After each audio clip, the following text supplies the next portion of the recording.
The platform, let's go to the beginning of it. When you come in, you'll typically come in specifically to one item, and it'll based on whatever item you clicked on in that digest. But you can also come in just browse. And there's a couple of really interesting things here. One, in the top here, underneath Ask for Help and Give Help, it says that there's 5 open requests and 1 closed request. So we don't want people to waste their time answering questions that have already been answered in our past, right? So those requests become closed. You can still get at them. If you want to look at all the requests, you just go in and say, show me the closed requests. Now I'm looking at all 6 in this case.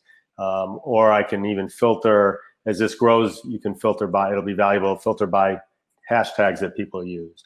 But really, in most cases, you're going to focus on the open requests. And you see the title and you click in and you see the details. If you want to offer help, you click in here. You type in whatever you want to offer. If you want to call somebody out on it, you can start to type their name.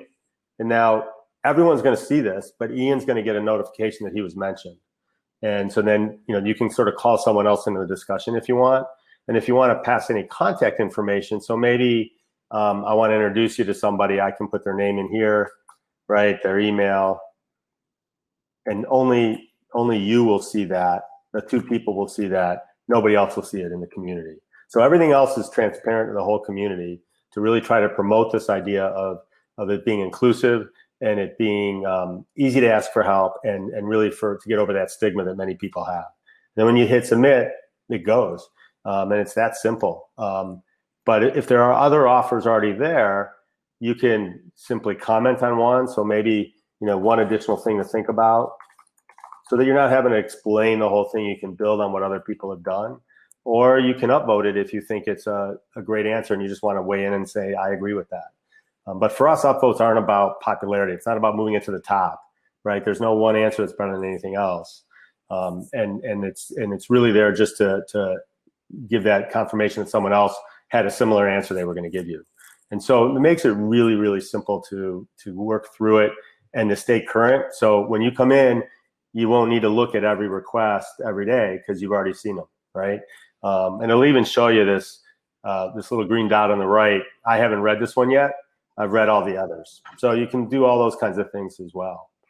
And then to make a request is also super easy. And there's no bad requests. In most communities, the requests end up being focused around the topic of the community. So the things that you guys face every day and running your businesses, and both the business side and the storage side of it and all of that. Sometimes people ask other questions, and that's totally fine. Research actually shows that a personal request creates a stronger bond than a business request, which sort of makes sense, right? So don't be afraid to do other things. Anything is really fair game. And to make the request, again, it's simple as a title. You put in the details. You can add an image or a link if you want. You can add a hashtag, and we'll show you the hashtags that are the most common, and you can pick from one of those, or you can just start typing. And if you see something else you like, or you can even create your own tag, and you have to give it a date of when you need this by. And the idea there is create that sense of urgency so people know when you need it, but also when that date passes, it's going to close, and so that people aren't trying to answer old stuff. And then when you hit, so I would have to pick a date, and then I can hit submit, and it would be posted out there. But you're not getting an email right away because we don't want you bombarded by email notifications all day long. You're going to get an email. It'll show up in your digest the next day. And that's the way you'll know about it. And so we found that it works really good in terms of keeping people engaged without bombarding them with another platform. We don't really consider this another platform you have to go to because those emails are going to drive you there. 90 to 95% of our visitors come as a direct result of seeing an email, seeing if they can help and clicking on a link. A few people come in and just browse around, but the majority of people are coming right from the emails, and that's really the most efficient and effective way to do it. Did anybody have any questions about any of this or any of the research that goes behind it? Otherwise, I can just keep talking for the next 25 minutes. That's not a problem. I'll show you some other things that are in here as well if anyone's paying attention. But you can also see statistics of where you rank and what's going on in the group. And so this is we just started this, so it's going to be light. I'm actually going to go to a different group. This is a group of 1,500 or 1,800 HR professionals that's been running for about 2.5 years. And so we'll see some more interesting things. So there's 7 requests open. There's 808 that have been closed. And again, this has got 1,641 members in it. But what I find really interesting is when you click on these people. So let's just look at Rhonda and what she's done. She's one of the biggest active people we've ever seen in this group. She's made 48 requests and 132 offers. So she's making them all the time. When we don't see her in the platform for a week or two, we get worried.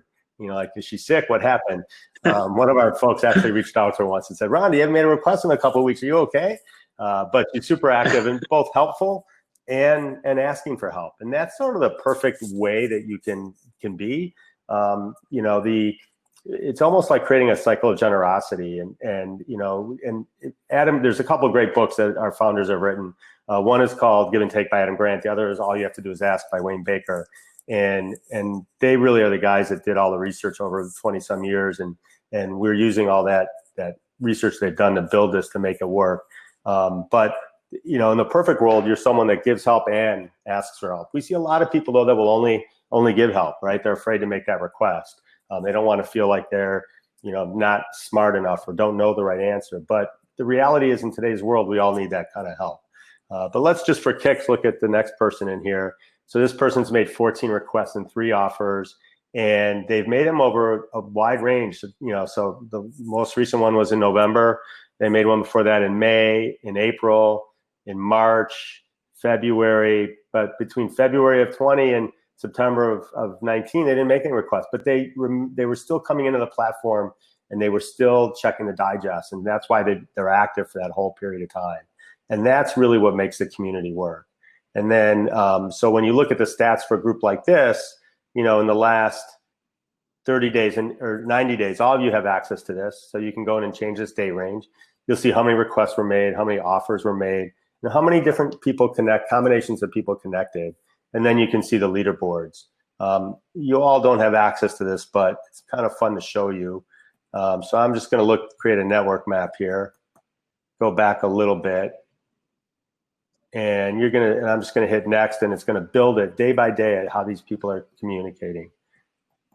And I'm just going to try to jump to the end or get to a certain point here. And you can see how strong that network is. And so there's a whole sort of cottage industry called online network analysis, where people spend hours and days and years and thousands of dollars analyzing these networks and how people are interacting. We just want to show you that there is a lot of interaction going on, but you can see there are people that are much more active, and others have maybe just weighed in and haven't had a connection yet. But as you keep building this, you see, you know, it just keeps building and building and building. And we sort of joke that sometimes you get a community that actually, it almost looks like art when you get done. Not to the point that we'd probably frame it on the wall, but you can zoom in and see who's really connecting to who. And so that's some of the stuff that we'll provide to the group, the alliance, so they can understand, you know, where the strengths and weaknesses are, you know, within the network. Any questions or thoughts? I know everybody wants to ask a million questions, but they're just scared of Larry. Right. All you gotta do is ask. It's so easy. I'll tell you a story. We've actually, so this is all based off of what started as what was called the Reciprocity Ring.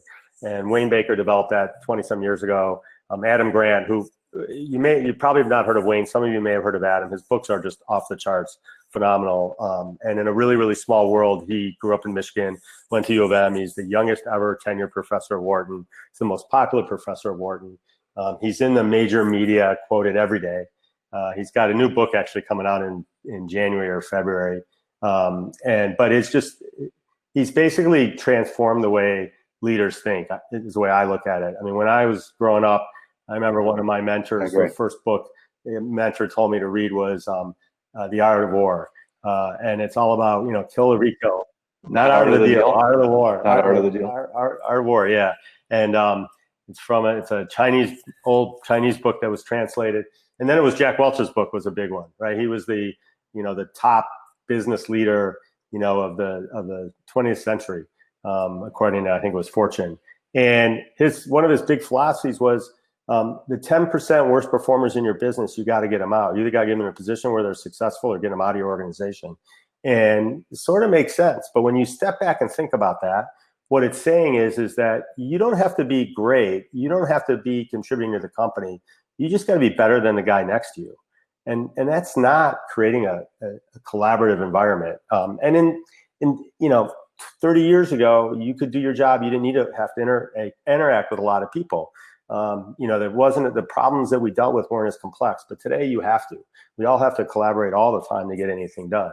And so Adam comes along in 2013 and writes this book, Give and Take, after years of research, and a lot of it based on the Reciprocity Ring. And it's all about, you can be a giver and also come out on top.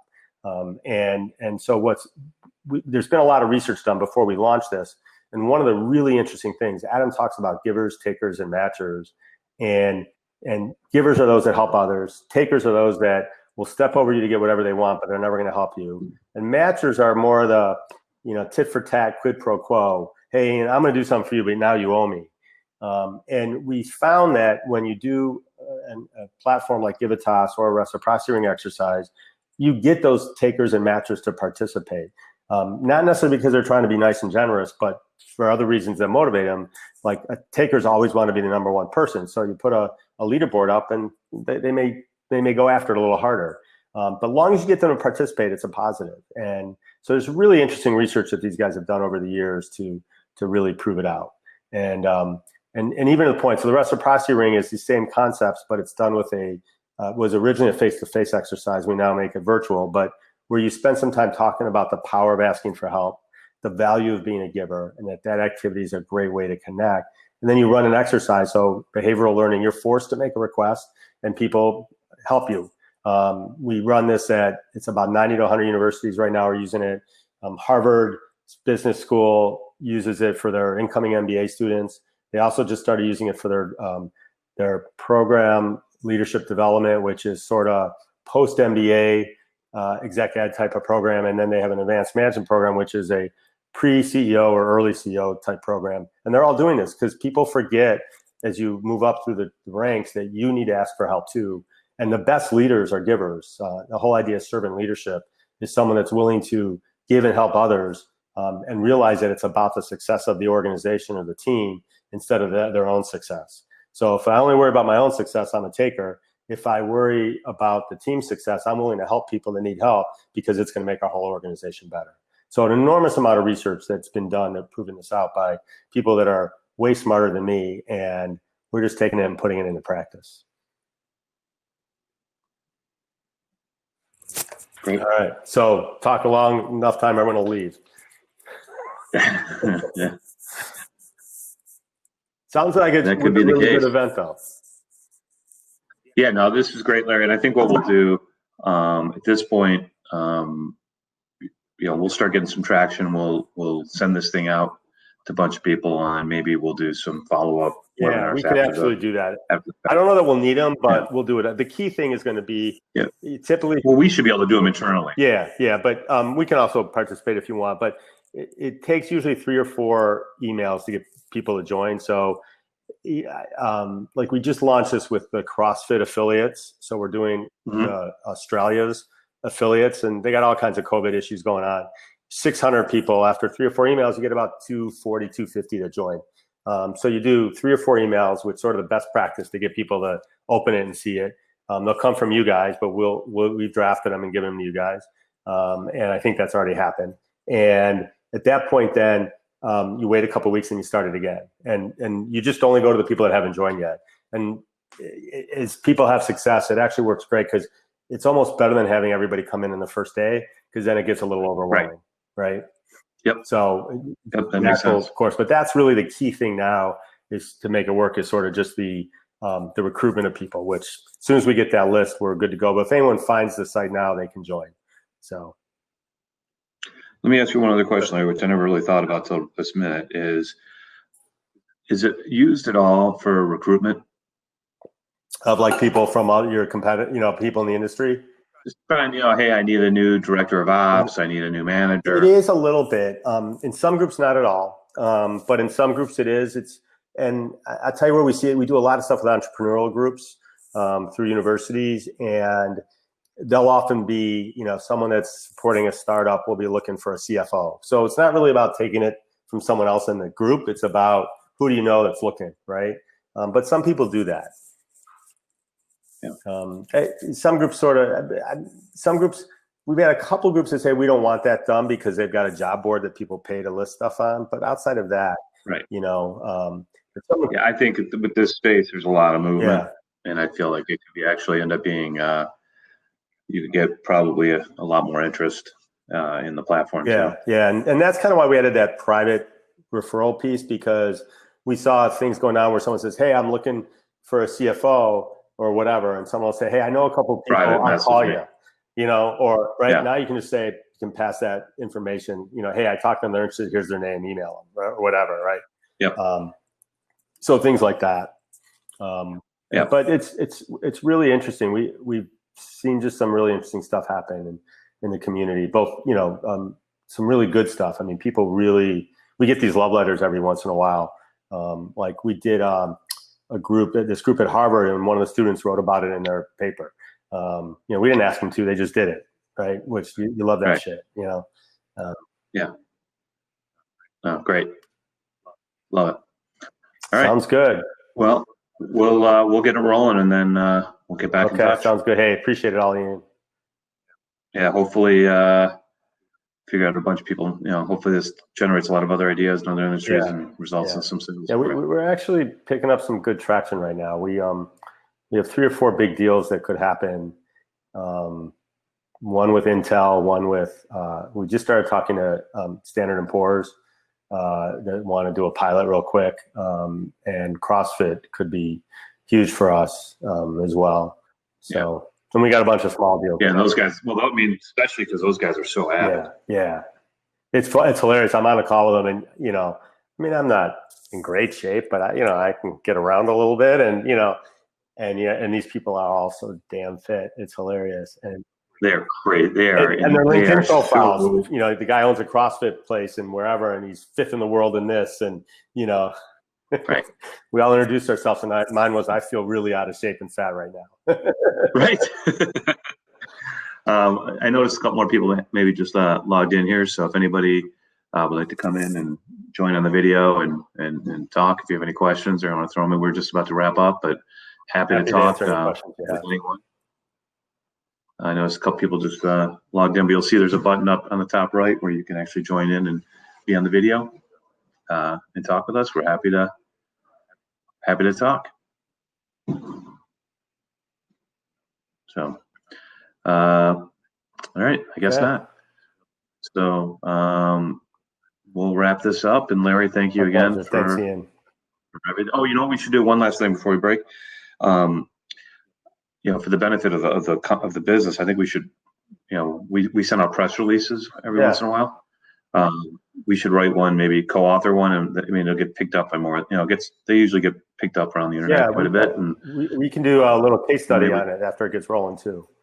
We've got access to a couple of reporters that'll often write stuff that we'll feed them. Yeah. Good. Well, maybe we'll. I don't know if you have any canned stuff that you do for the for press releases, but if you do have anything, if you want to send it to us, maybe in the next week. I think it'll be a good thing for us to get more people on the platform, and it'll be a great advertisement for the company. I'll get our VP of marketing in touch with Janice, I assume. You know what? You got. I'll actually do it. I got some time on my hands, and I want to make sure this. Cool. I want to stay involved with this. I mean, I trust them completely. That just we're so thinly staffed right now. We're going to probably hire somebody here at the beginning of the year. But for now, I'm trying to not put. I'm going to try to, enjoy this, and I want to do it. Cool. So I'm going to probably handle this part just because I want to for fun. Yeah, I'll connect you with Sarah. She's great. She worked with me at 4C. We were in the media 600 times a year. Right. Yeah, that's that. I did the quick math. That's more than once a day. We had some great data. It was fun. We did some crazy stuff. Yeah. It was fun. Yeah. Good. All right. Well, thanks for your time. And thanks for all this. Thanks for all the help. You're the best. You too, man. Take care. All right. Bye. Thanks. Kim or Brian, you have any questions?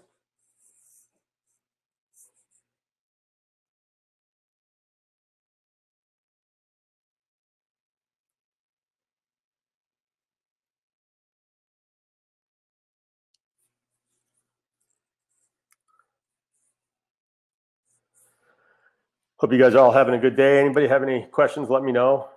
I think there's a button that you can join in video and audio, and then can have a conversation.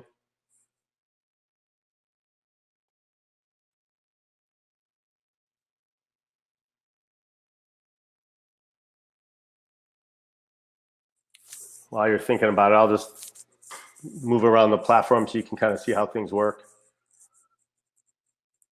Super easy to make a request. Click ask for help, put in the title, provide some details.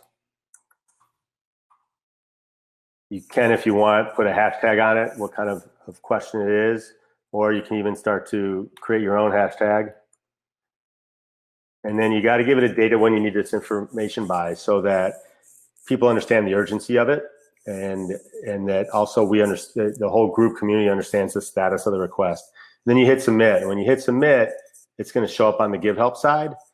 And when you come in here, you'll see that there's right now 5 open requests and 1 closed request. Request closes when that due date passes, or when the person that made the request has enough information, they can go in and close it themselves. And so everything that we're doing around this is to really make it easy to ask for help when you don't know who to ask, but also make it really efficient and easy to be a giver on 5 minutes a day or even 5 minutes a week. And that's really driven by the digest. And the digest will come out on a day where there's either a new request that was made since the last time you got a digest, or there's one that's coming due soon. And you'll see just a quick summary of it. You'll just see like what you see here, who made it and what the title is.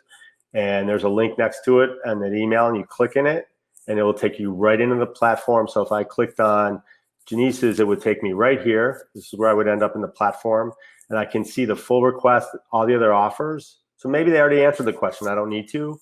Maybe I think Mark's answer was great. I can upvote it. Maybe I think Tom had a great answer, but one additional thing I wanted to add to what he said. Or I can click in here and offer my own help. So super easy. You can, if you want to refer somebody, either pass your own contact information, or maybe I'm going to introduce you to somebody. Use the typos. I can click on this slider here, and now lets me put name, email, and phone number. And those will go just between me and, in this case, Janice. No one else will see them. Everyone else will see the request and the offers that were made. But this private information lets you refer somebody if you want. And if I hit submit, Janice is going to get a notification that she has an offer of help. And what you see here is when Mark made an offer, Janice actually came in and said thanks. So we really encourage people to say thank you. It really drives behavior that people like to be thanked. They like to be appreciated for the help they give. Often givers give for the gratitude shown to them, and it gives you a chance to do that. It'll actually prompt you, and then you can see Jessica actually then made a comment about this as well. So this is sort of how you see all that information in the platform, and really easy to move through it. If you ever have any questions at all, the easiest way is just to reach out to support@givitas.com. There's also sort of a knowledge center down here where you can go in and look at what's going on. And we create community standards for each group of sort of code of conduct, if you will. So you can look at all of that and so on. So that's sort of a little help area. And super straightforward and easy to use. So anyone has any questions? Otherwise, I think we're supposed to go to about 4, so we'll wrap up. Really appreciate all you guys' time, and I look forward to seeing you guys in Givitas. Have a great day.